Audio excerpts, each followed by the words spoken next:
Seri 3 Pedang Kayu Harum. Dewi Maut. Cerita, Hoping Hu. Audiobook, novel silat. Bab 40. Kita sendirilah yang membuatnya, bukan orang lain. Sumber segala kedukaan berada di dalam diri kita sendiri. Juga sumber dari segala kebijaksanaan dan kebahagiaan juga berada di dalam diri kita sendiri. Oleh karena itu, memandang atau mengawasi diri sendiri, mengamatinya setiap saat lahir batin kita membuat kita mengenal diri sendiri yang akan menimbulkan pengertian dan kesadaran. Pengertian mendalam ini akan mengakibatkan terjadinya perubahan mujizat dalam diri kita. Bagaimana dengan para petugas kami yang setia? Kaisar bertanya. Sebetulnya masih banyak menteri dan jenderal yang setia terhadap Paduka, akan tetapi karena Paduka tidak ada dan mereka tidak menghendaki perang saudara, tidak berani bertindak tanpa perintah Paduka, maka sekarang hamba ingin mengantar Paduka kepada mereka di kota raja. Baiklah. Mari kita berangkat, Chia Keng Hong Lo Cian Pue. Kita tinggalkan dulu Kaisar Cheng Tung yang sedang menuju ke kota raja untuk memulihkan kembali keadaan kota raja yang kacau karena penggantian kaisar secara paksa itu, dan mari kita mengikuti perjalanan In Hong yang mengantar Ratu Hamila kembali ke benteng Sabutai. Di dalam perjalanan kembali ke tempat suaminya ini, seringkali Hamila menangis dan dihibur oleh In Hong. Paduka telah melakukan hal yang baik sekali dengan membantu membebaskan Sri Baginda Kaisar. Mengapa Paduka selalu berduka? Hamila menarik napas panjang. Enci Hong, engkau benar. Aku telah membebaskan orang yang kucinta dari bahaya, seharusnya aku bergembira. Akan tetapi, perasaan mementingkan kesenangan sendiri belum juga mau meninggalkan aku. Padahal demi keselamatannya, demi nama baiknya dan demi negara terpaksa aku harus berpisah darinya, yang ada hanya ini. Dia mengelus perutnya akan tetapi segera teringat bahwa dia harus merahasiakan kandungannya itu dari siapapun juga, maka tangannya yang mengusap perut itu terus menuju ke ikat pinggangnya dan dia mengeluarkan sesampul surat. Hanya ini yang diserahkan padaku, katanya pula dan In Hong kini baru mengerti bahwa Kaisar menyerahkan sesampul surat kepada Hamila. Untuk siapa? Tanyanya. Untuk suamiku, untuk Sabutai. Sri Baginda Kaisar dalam suratnya ini menyatakan terima kasih atas kebaikan Sabutai. Dia menarik napas panjang lagi dan menyimpan surat itu ke dalam ikat pinggangnya, lalu memandang In Hong dan berkata dengan suara sungguh-sungguh. Sering kalau aku memandangmu, timbul rasa iri di dalam hatiku, Enci Hong. Iri hati? Kedudukan Paduka begitu tinggi, sedangkan saya hanyalah seorang manusia pengembara. Justru itulah. Engkau memiliki kebebasan dan aku tidak. Engkau bebas pergi kemanapun menurut kesukaan hatimu, engkau bebas menentukan semua perbuatanmu sendiri, bebas memilih jalan hidupmu sendiri, dan terutama bebas memilih kawan hidupmu sendiri. Aku? Aku hanya seperti barang berharga yang dijual dan aku tidak boleh memilih pembeli. Aku tidak pernah mengenal cinta kasih sebelum berjumpa dengan Kaisar Cheng Tung. Perjumpaan yang amat terlambat, yang hanya mendatangkan kebahagiaan sejenak namun segera disusul perpisahan selamanya yang akan mendatangkan duka saja. Ucapan itu membuat In Hong termenung. Benarkah dia bebas dan bahagia? Bebas, memang benar akan tetapi dia yang sejak dahulu bebas tidak lagi dapat memakan kesenangan dari kebebasannya itu. Hanya orang yang tidak bebas seperti Hamila itu, yang akan dapat membayangkan betapa senangnya orang kalau bebas. Akan tetapi bahagia. Dan cinta kasih? Memilih kawan hidup sendiri? Otomatis tangannya meraba pedang Hong Cukiam karena dia teringat akan wajah Bun Hou. Heran dia, mengapa sering benar, di waktu pikirannya kosong termenung, di waktu dia mengenang akan nasib orang yang dilanda cinta kasih, dia selalu teringat kepada pemuda itu? Tak disadarinya pula, kedua pipi gadis ini menjadi merah dan dadanya berdebar aneh. Sekarang dia tidak lagi marah kepada pemuda itu, karena ternyata pemuda itu tidak menuduhnya membunuh orang secara sembarangan saja, bukan fitnah kosong, melainkan karena semua itu adalah perbuatan subonya yang mungkin saja oleh Bun Hou disangka dia. Akan tetapi, Bun Hou yang dia tahu amat setia kepada negara itu, tentu akan terkejut dan terheran-heran mendengar bahwa dia yang menyelundupkan Kaisar, yang menyelamatkan Kaisar keluar dari tahanan, padahal ketua Qin Ling Pai sendiri dengan pasukannya tak pernah berhasil menolong Kaisar. Ingin dia bertemu dengan pemuda itu dan melihat bagaimana sinar mata pemuda itu memandangnya kalau mendengar tentang jasanya terhadap Kaisar itu. Oleh karena keinginan yang timbul di dalam hatinya inilah yang membuat In Hong tersentak kaget, kemudian wajahnya menjadi makin berseri kemerahan ketika dia mendengar suara yang sudah amat dikenalnya. Hong Moi.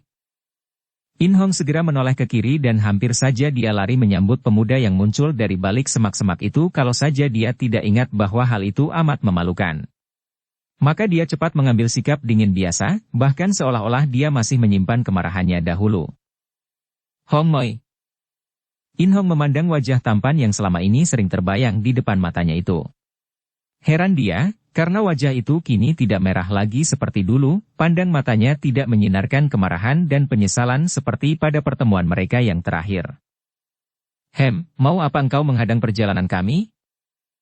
Bun Hou hendak membuka mulut, akan tetapi ketika dia melihat Hamila, dia cepat menjura dan berkata, "Maaf, bukankah Paduka ini ratu dari Raja Sabutai?" Hamila memandang wajah tampan itu penuh perhatian, lalu dia mengangguk. "Enci Hong, siapakah dia ini?"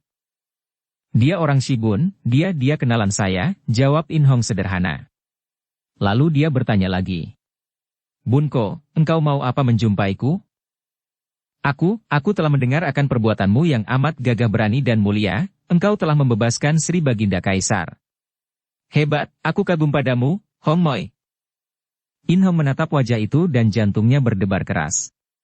Pandang mata pemuda itu memang seperti yang dia bayangkan tadi, penuh kagum dan takjub, akan tetapi, sinar penyesalan masih belum meninggalkan sinar mata itu, penyesalan karena dia disangka membunuh gadis dusun itu.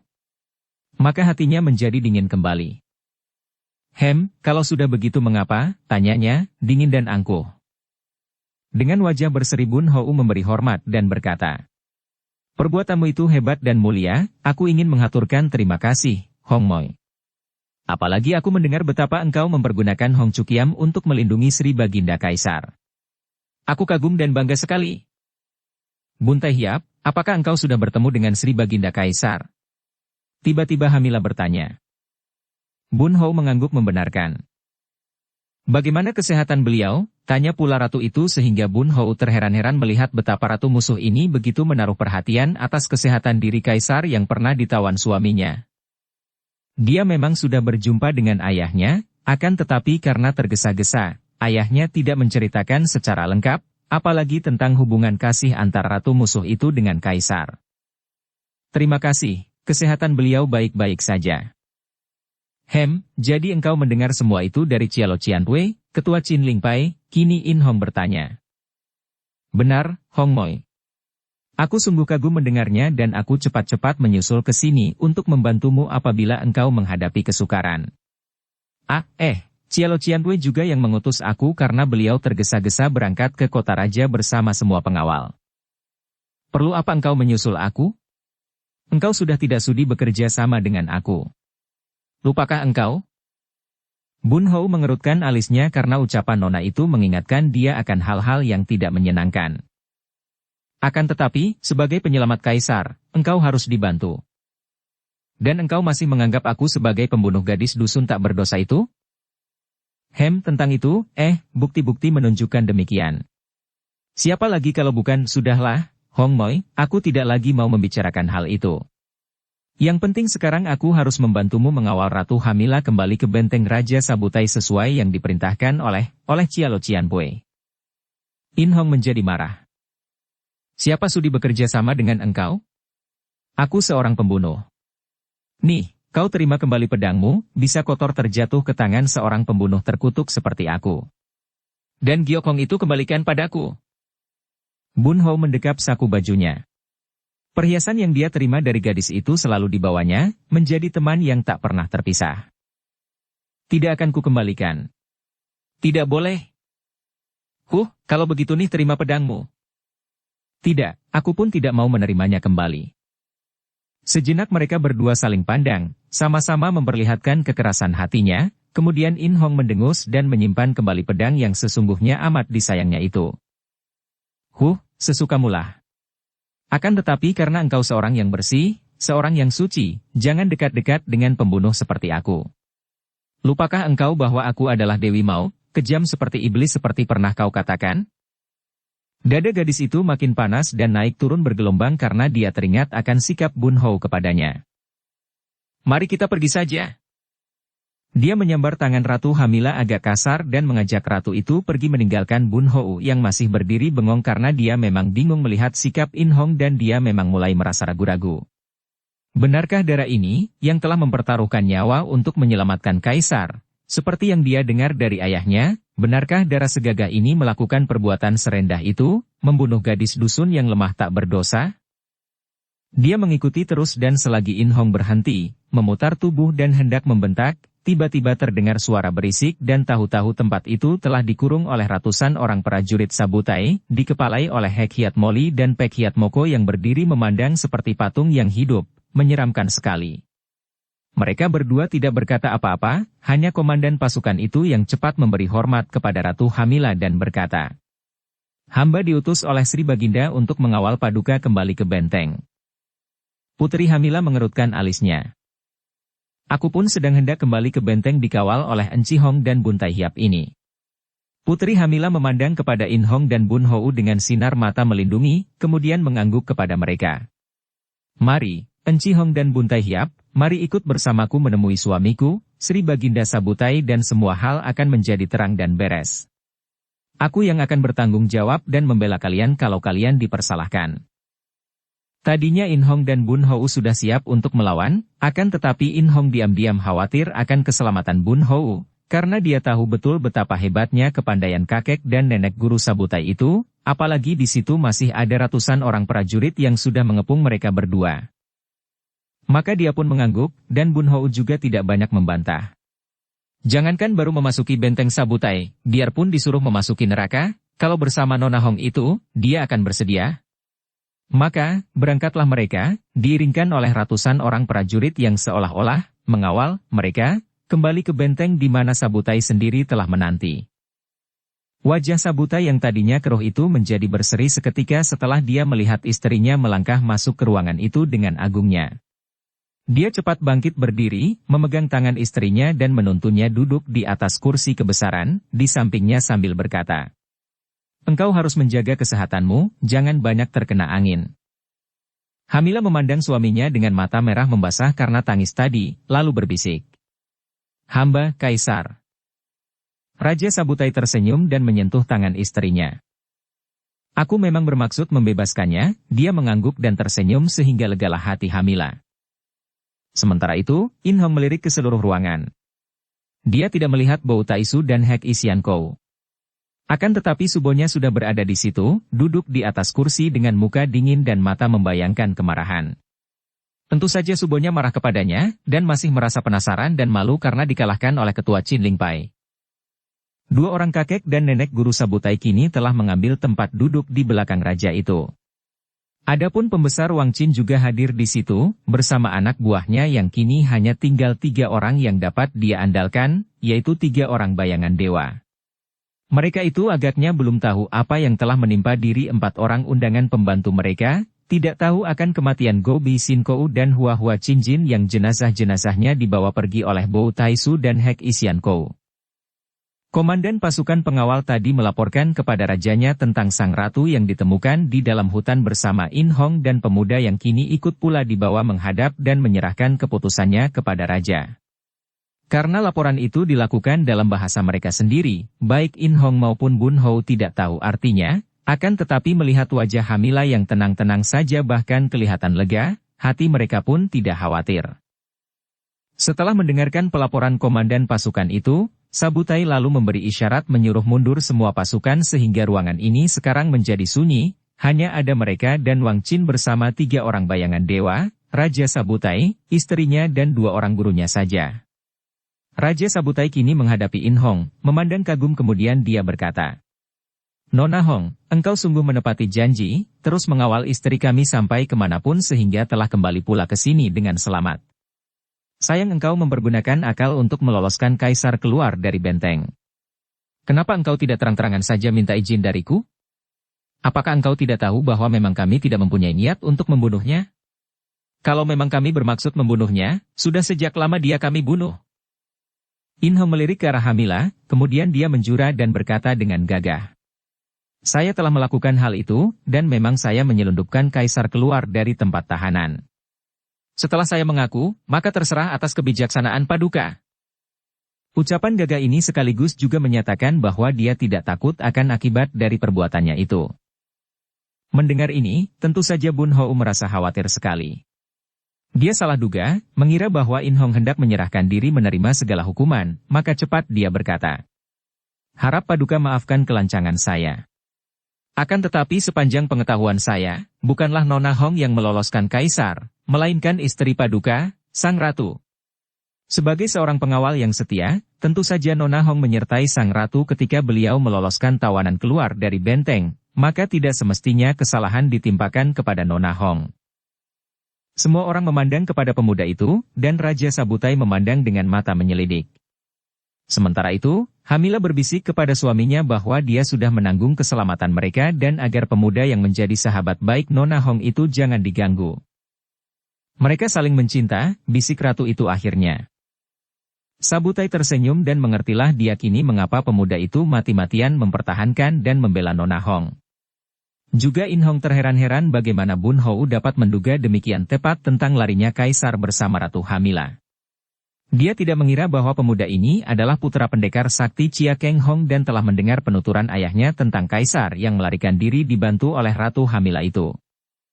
"Orang muda, siapakah engkau?" Raja Sabutai bertanya, diam-diam dia menaksir apakah pemuda itu pantas menjadi kekasih seorang pendekar wanita seperti In Hong.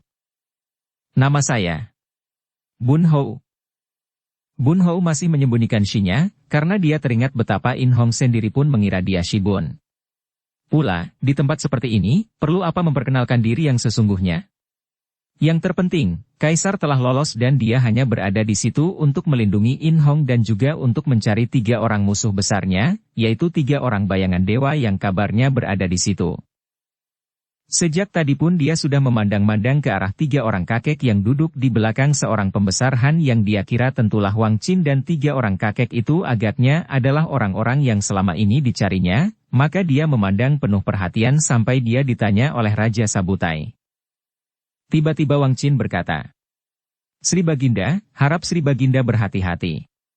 Tidak salah lagi bahwa Nona Hong tentulah seorang mata-mata dari kerajaan, dan pemuda ini tidak syak lagi juga seorang mata-mata.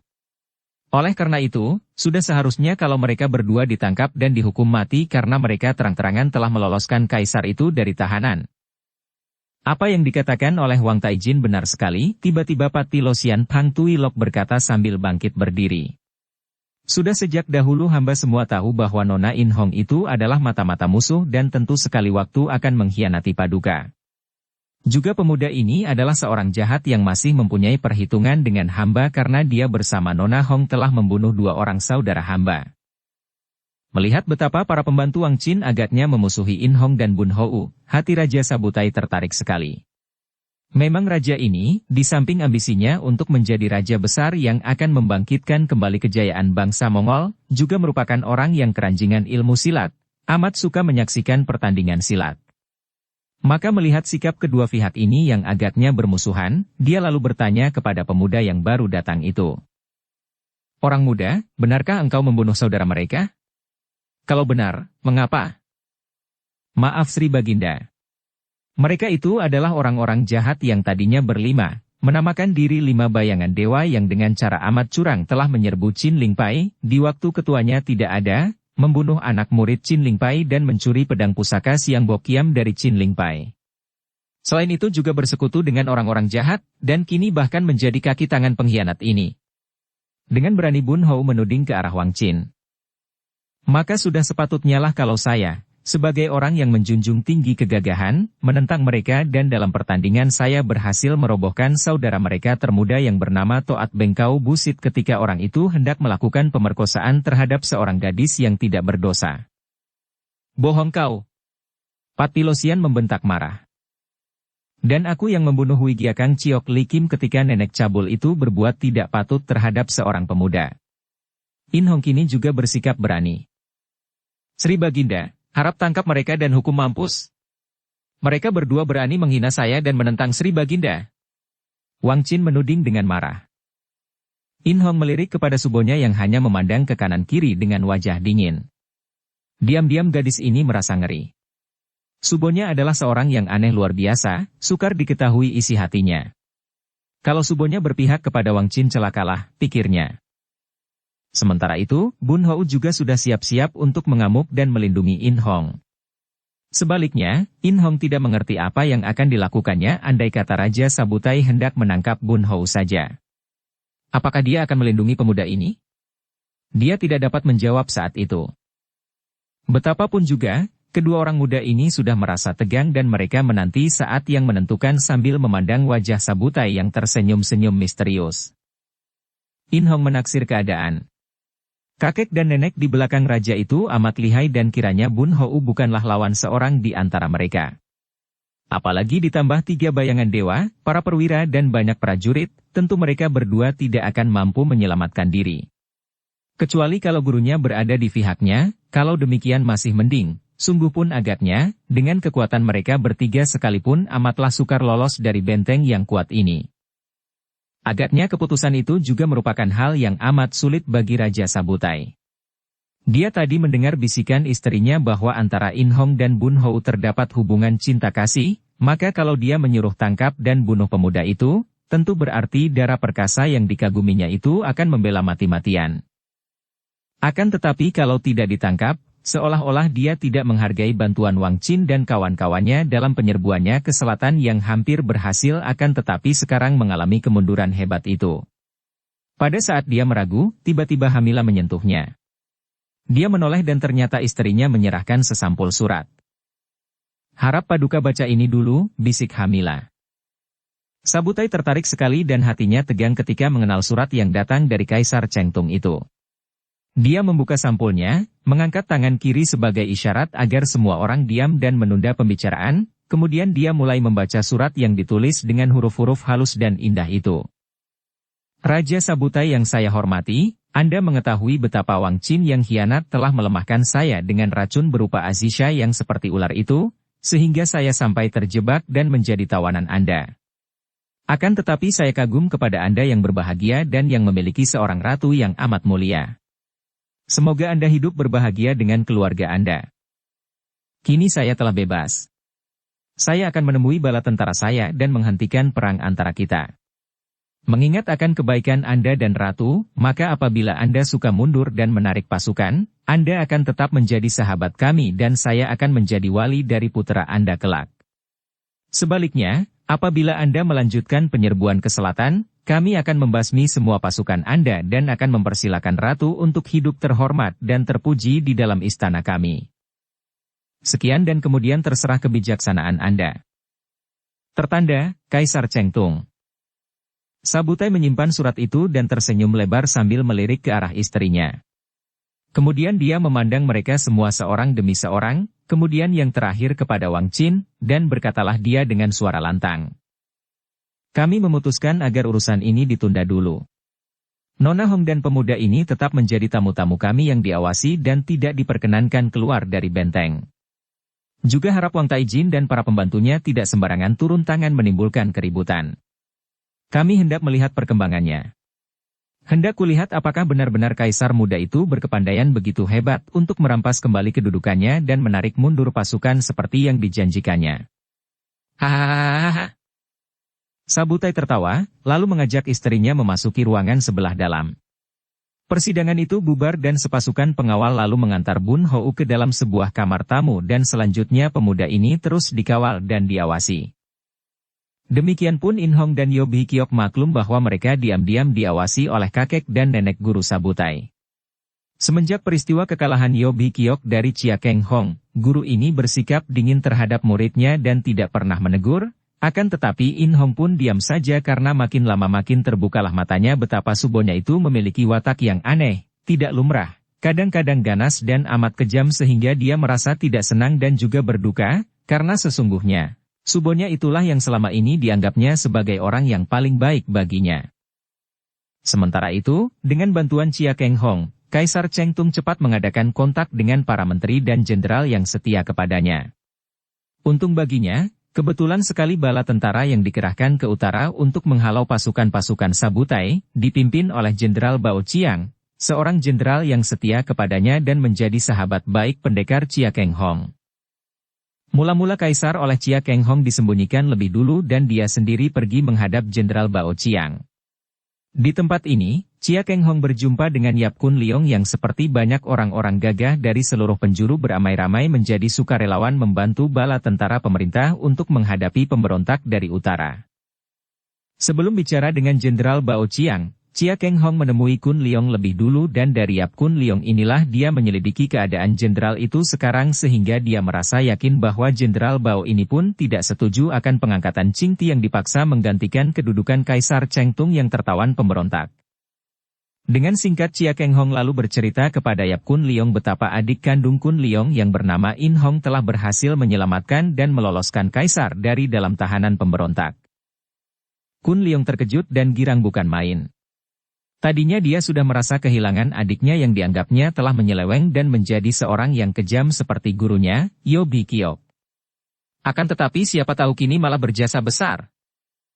Supek, di manakah dia sekarang? Dia menjadi pengawal ratu, istri Sabutai. Dia kembali ke benteng Sabutai, dan aku sudah menyuruh Bun Hou untuk menyusul dan melindunginya kalau ada bahaya mengancamnya. Karena aku sendiri harus cepat membantu Sri Baginda Kaisar menghubungi para jenderal. Kalau begitu saya akan menyusul ke sana, Supek. Sebaiknya begitulah. Kun Leong memberi hormat dan berkelebat pergi, diikuti pandang mata Chia Keng Hong yang merasa kasihan sekali kepada pendekar itu. Dia tahu bahwa sampai sekarang, kematian istri Kun Leong yang mengakibatkan banyak malapetaka itu masih juga belum terbongkar rahasianya dan tentu usaha penyelidikan semua terhenti oleh adanya perang melawan pemberontakan. Bahkan penyelidikan putranya dan dia sendiri tentang pedang pusaka Siang Bokiam pun terhenti. Semua kepentingan pribadi memang terpaksa harus dikesampingkan untuk mendahulukan kepentingan negara dan bangsa. Apalagi menghadapi ancaman dari orang-orang Mongol yang pernah menjajah tanah air selama hampir 1 abad lamanya itu. Kemudian Chia Keng Hong pergi menghadap Jenderal Bao dan dalam pertemuan antara dua sahabat lama, karena keduanya dahulu merupakan pembantu-pembantu Panglima Besar Tehu, terdapat kegembiraan besar dan di sini Chia Keng Hong menjajaki isi hati Jenderal Bao, karena biarpun dia sudah mendengar keterangan dari Kun Leong, namun dalam urusan diri Kaisar dia harus berhati-hati. Setelah dia yakin benar bahwa jenderal ini benar-benar masih setia kepada Kaisar Cheng Tung, Chia Keng Hong memancing. Akan tetapi, Bao Guanshui, bukankah Kaisar Cheng Tung adalah kaisar yang lemah sekali, yang mudah saja dipermainkan oleh Taikam yang hianat, dan mudah tunduk oleh selirnya yang bernama Azisha? Jenderal Bao mengerutkan alisnya yang tebal. Memang benar, akan tetapi saya mengenal betul watak beliau sejak kecil, Chia Tai Hiap. Beliau adalah seorang yang sesungguhnya memiliki budi baik, dan seorang yang memiliki kecerdasan dan kemampuan besar untuk menjadi seorang kaisar yang baik. Pribadinya baik, dia gagah berani menentang segala kesukaran. Kalau dia berubah lemah, hal itu adalah karena pengaruh si laknat Wang Qin, si kebiri pengkhianat itu. Betapapun juga, pengangkatan Kaisar Ching Ti hanya terpaksa karena Kaisar Cheng Tung tidak ada beritanya, mungkin sudah tewas di dalam tahanan dan untuk itu, kami telah bersumpah untuk membalas dendam, untuk membasmi Sabutai dan semua anak buahnya. Dia memukulkan tinjunya yang besar ke atas meja. Seandainya Kaisar Cheng Tung ternyata masih hidup dan berhasil meloloskan diri dari tawanan, bagaimana, Bao Guanshui? Mata yang lebar itu memandang tajam. Tidak mungkin. Sudah terlambat. Mereka yang berambisi mencari kedudukan tinggi sudah memperjuangkan agar Kaisar Cheng Tung tidak ditolong selama ini dan agar mereka dapat mengangkat kaisar lain yang dapat mereka permainkan. Kelompok pengganti orang-orang macam Wang Qin memang banyak terdapat di istana dan tak lama lagi kaisar baru akan jauh lebih lemah lagi daripada Kaisar Cheng Tung. Akan tetapi seandainya Kaisar Cheng Tung masih hidup dan lolos? Tidak mungkin. Harapan kosong belaka? Guanshui, lupakah Guanshui kepada ajaran Panglima Tehu bahwa dalam setiap keadaan kita tidak boleh sekali-kali berputus asa? Kalau belum ada bukti-bukti bahwa Kaisar Cheng Tung telah meninggal dunia, mengapa Guanshui mengatakan tidak mungkin dan harapan kosong belaka? Jawablah, andai kata beliau masih hidup dan sekarang dapat muncul di sini, apa yang akan kau lakukan? Jenderal itu bangkit berdiri, menatap wajah pendekar itu penuh selidik, tiba-tiba memegang dan menekan tangan pendekar itu dengan tangannya yang besar dan kuat, dan matanya menjadi basah. Chia Tai Hiap? Engkau satu-satunya orang yang paling kuhormati karena kegagahanmu dan kupercaya karena kesetiaanmu, katakanlah. Benarkah beliau masih hidup? Duduklah, Go Ansue. Lebih baik kau jawab dulu pertanyaanku tadi. Apa yang akan kau lakukan kalau beliau masih hidup dan muncul di sini? Demi Tuhan. Aku akan membantu beliau memperoleh kembali singgasana beliau karena itu adalah haknya. Kalau Sri Baginda Kaisar Chengtung masih hidup, maka kaisar yang baru itu tidak sah. Bagaimana akan kau lakukan hal itu begitu mudahnya? Kaisar yang baru memiliki banyak pendukung dan tentu akan terjadi perang saudara. Tidak. Sebagian besar bala tentara berada di bawah komandoku. Dan sisa pasukan di dalam pun dipimpin oleh sahabat-sahabatku yang setia kepada Kaisar Chengtung. Hanya ada beberapa orang jenderal yang mengepalai pasukan-pasukan pengawal dan pasukan-pasukan pinggiran yang tidak berarti kekuatannya. Aku akan lebih dulu mengadakan pembersihan, menekan mereka atau menyingkirkan mereka kalau perlu. Akan tetapi betulkah? Dia memandang penuh harap. Chia Keng Hong sudah merasa yakin sekarang. Dia mengangguk dan berkata, "Lekas sediakan pasukan penjemput dan kereta." Jenderal Bao merangkul Chia Keng Hong dan kepalan tangannya yang besar menghapus 2 titik air matanya. "Kau hebat, Tai Hiap. Kau hebat sekali telah menyelamatkan Kaisar. Usaha puluhan ribu prajurit tidak berhasil, akan tetapi engkau seorang diri dapat. Jangan tergesa-gesa memuji. Engkau akan mendengar sendiri dari beliau siapa yang menyelamatkan beliau. Mari."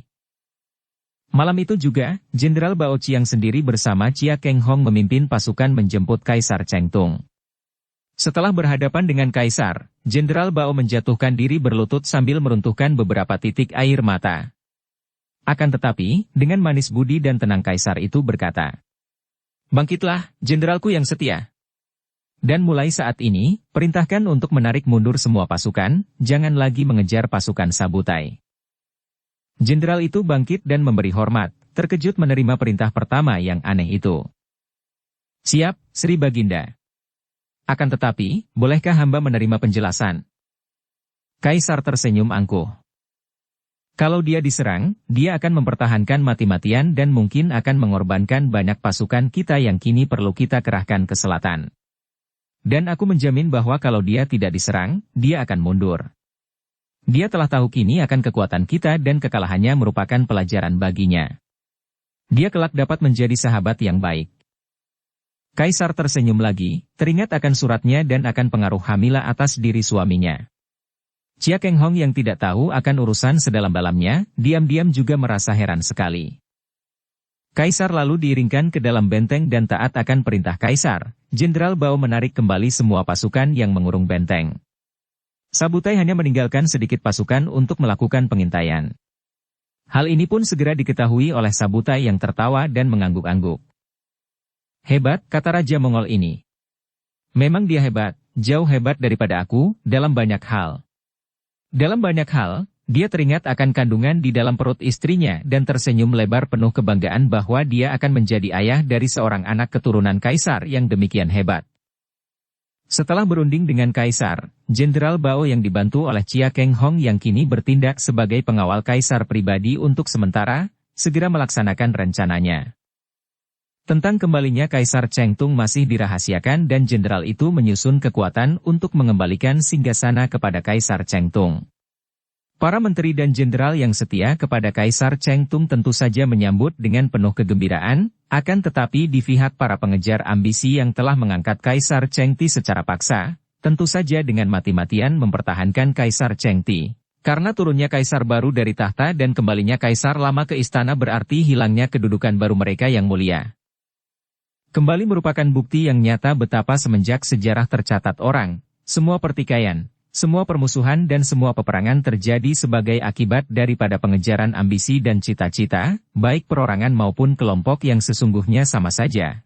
Karena kelompok hanyalah merupakan sekumpulan orang-orang lemah yang tidak percaya kepada diri sendiri lalu menggantungkan kepercayaan mereka kepada beberapa gelintir orang dan mengoper ambisi beberapa gelintir orang itu sebagai tujuan cita mereka sendiri. Betapa banyak terjadi sejak dahulu. Raja demi raja ditumbangkan dari kekuasaannya oleh raja lain yang pada gilirannya selalu terancam akan digulingkan pula oleh kekuasaan lain yang ingin mencapai apa yang dicita-citakannya, apa yang diinginkannya dan yang dinamakan cita-cita atau ambisi. Cita-cita atau ambisi bukan lain hanyalah keinginan kita akan sesuatu yang tidak ada, sesuatu yang lain daripada yang ada sekarang, yang lain daripada apa yang berada di tangan kita, lain daripada apa yang kita miliki, yang kita anggap jauh lebih bagus dan lebih menyenangkan daripada yang ada sekarang. Dengan pandangan seperti ini, mata yang ditujukan kepada hal-hal yang belum ada, yang dianggap lebih menyenangkan, tentu saja yang ada sekarang tampak sama sekali tidak menyenangkan, atau bahkan tidak nampak sama sekali. Jelaslah bahwa cita-cita atau ambisi itu hanyalah pengejaran kesenangan belaka, kesenangan yang dibayang-bayangkan akan membuatnya bahagia. Padahal kalau yang dinamakan cita-cita itu tercapai, kepuasan hanya dirasakan sebentar saja karena mata sudah mulai lagi memandang jauh, bercita-cita yang lain lagi, mengejar kesenangan yang lain lagi, yang dianggap lebih daripada yang telah diperolehnya itu. Demikianlah, hidup lalu menjadi gelanggang pengejaran cita-cita yang akibatnya hanya dua, yaitu kalau tidak tercapai menjadikan kecewa dan putus asa, kalau tercapai menjadikan bosan dan mengejar yang lain lagi. Dan lebih celaka lagi, pengejaran-pengejaran demi tercapainya cita-cita atau ambisi yang pada hakikatnya hanyalah kesenangan terselubung itu, seringkali dilakukan dengan cara bagaimana saja, kadang-kadang kotor dan kejam bukan main, demi untuk memperoleh yang dicita-cita atau dikejarnya. Betapapun cara pengejaran keinginan itu diperhalus, dijaga agar tidak menyeleweng daripada kebenaran, tetap saja di dalamnya mengandung unsur untuk kepentingan diri pribadi, dan karena setiap orang mengejar keinginan masing-masing, maka tentu saja tidak mungkin dapat dielakkan lagi terjadilah bentrokan-bentrokan, sikut-sikutan, jegal-jegalan demi untuk memperoleh apa yang diinginkan.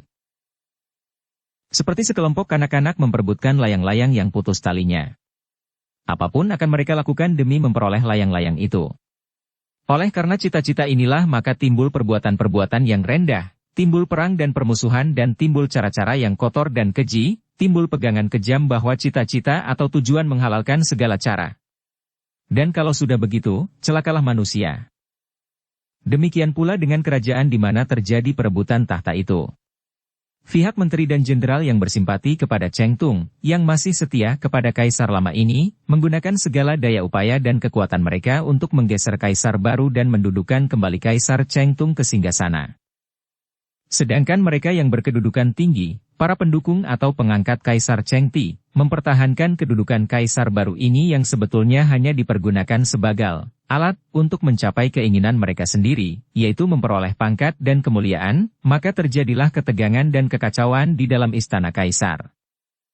Karena maklum bahwa tentu akan timbul usaha pihak lawan untuk membunuh kaisar Cheng Tung, maka kaisar ini disembunyikan di dalam rumah gedung seorang pembesar bernama Liang Kun Ong, seorang pembesar berdarah bangsawan dan masih terhitung keluarga biarpun agak jauh dengan kaisar Cheng Tung dan yang termasuk seorang yang setia kepada kaisar ini.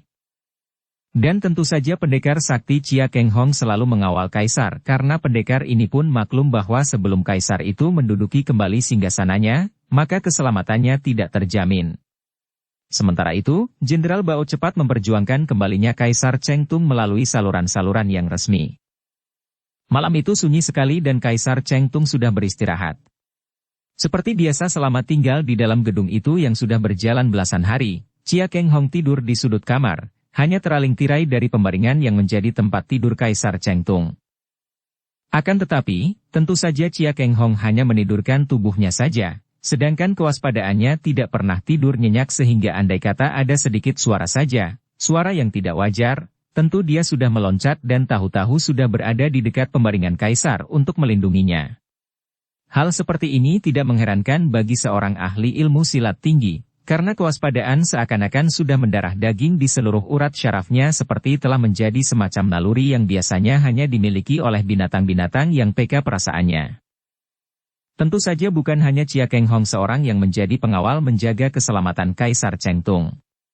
Chia Keng Hong merupakan pengawal pribadi yang selalu berdekatan dengan Kaisar. Akan tetapi masih ada lagi sepasukan istimewa, yaitu pasukan pengawal kuku Garuda yang dahulu pun menjadi pengawal-pengawal dalam istana Kaisar Cheng Tung dan ketika terjadi penggantian Kaisar, pasukan ini meloloskan diri karena mereka masih setia kepada Kaisar Cheng Tung.